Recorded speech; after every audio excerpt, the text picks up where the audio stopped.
People of Scotland. Times are tough. They are only going to get tougher.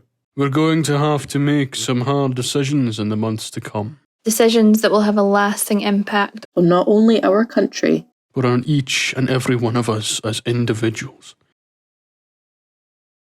We have survived the worst global pandemic in a century. Though sadly the same cannot be said for all those that we have lost in the past 3 years. I will not be the only one who believes that all those who have lost their lives to COVID deserve more than a minute's silence.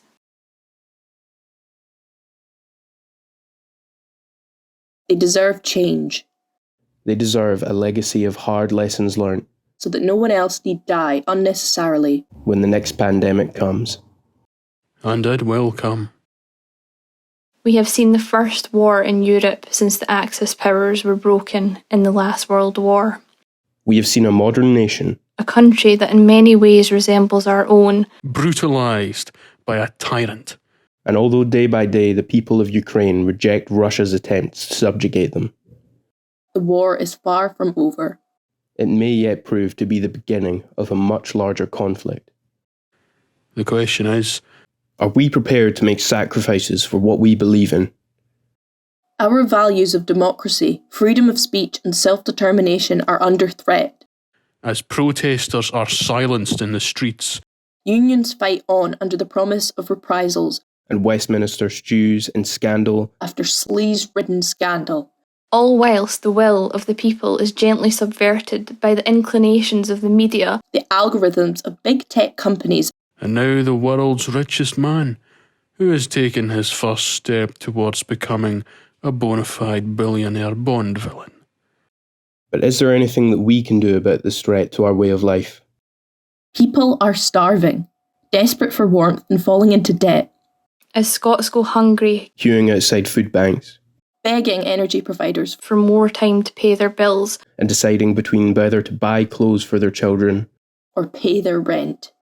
The wealthy minority are concerned that they might be asked to pay their fair share of tax to support the NHS.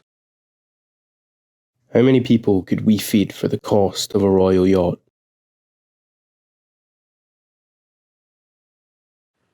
The world is dying. Because people are greedy and short-sighted. So one day, the oceans will rise, the fields will fail, and the forests will burn. As temperatures soar, and the concerns of humanity no longer matter.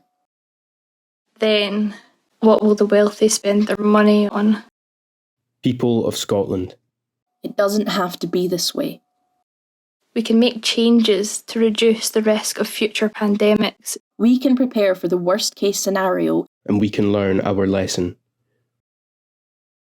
We can ensure that tyrants are not traded with, denied the shadows they thrive in, and that their actions are not tolerated. We can change the status quo. By strengthening our democracy. By withholding our support. By speaking out. And by exercising our right to protest. We can build a fairer society. By addressing the disparity between rich and poor. By refusing to fund the obscene profits of energy providers. And by giving each and every one of us the dignity we deserve as human beings. We can make sure that there is a world for our children to inherit. By forging a sustainable future right here, right now.